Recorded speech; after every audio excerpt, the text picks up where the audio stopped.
Last year at COP23, you heard the message that the fossil fuel companies had to pay their share of the climate bill. Is that still a focus this year? So speaking on behalf of the vulnerable countries, and in the negotiations there are four groups. The least developed countries group that I am associated with, the small island states, IOSIS, the Africa group, and the Latin Americans. These four groups met just before the COP, and I was instrumental in negotiating this grouping, and have agreed that the issue of loss and damage is now something that is happening already. It's not something that's going to happen. It's not something we need to start worrying about in the future. It's something we have to worry about right now. And even though there isn't a specific decision to be made here in COP24 on loss and damage, there will be one next year in COP25 when the Warsaw International Mechanism that was agreed 5 years ago in COP19 in Poland, in Warsaw, comes up for review. We feel that compensation or financing loss and damage is something that we now have to talk about, which we haven't been able to talk about until now.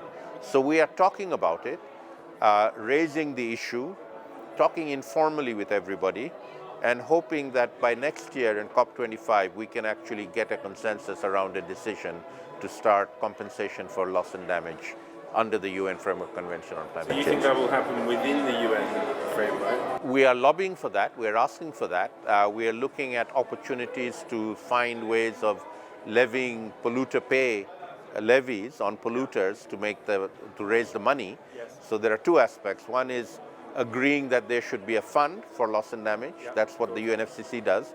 And the other aspect is, where does the money come from? And we are saying, on the one hand, let's agree to have the fund, and then let's get the money from the polluters. Yeah. Okay.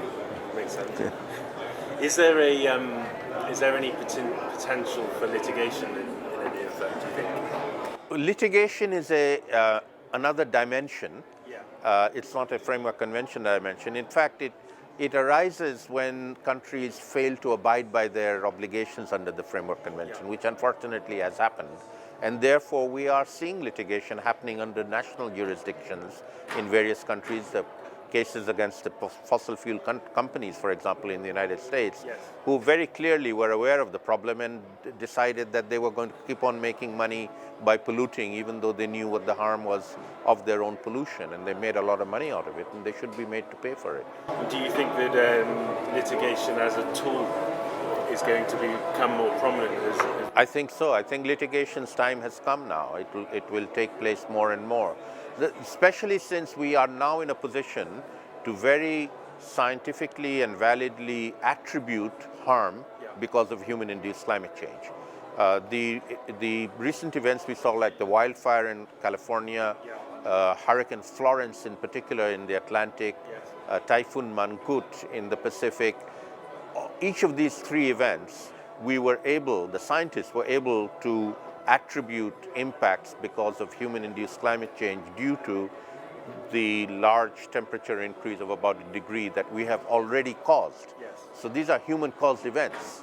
They're not happening because of climate change, but they're worse because of climate change. And sometimes the fact that they are more severe is what causes the loss and damage. It's the extreme and the severity that causes the damage. If we do go into a sort of a litigative process, I mean, that's a really big change, isn't it, in how we view this problem, how we tackle the problem. Going into litigation is an admission of failure. The Framework Convention was set up to avoid us having to go into litigation by agreeing on actions before they happen. And in essence, the Annex 1 countries accepted, by being named in Annex 1 of the Framework Convention, that they were the ones who caused the pollution, and they were the ones who needed to rectify the situation and help other countries. They failed to do that, and if they fail to do that, then the courts are the only other avenue we can take. Do you think it's fair to say it's the teeth that the framework doesn't have? Precisely. The framework is based on consensus agreements between polluter and victims of pollution.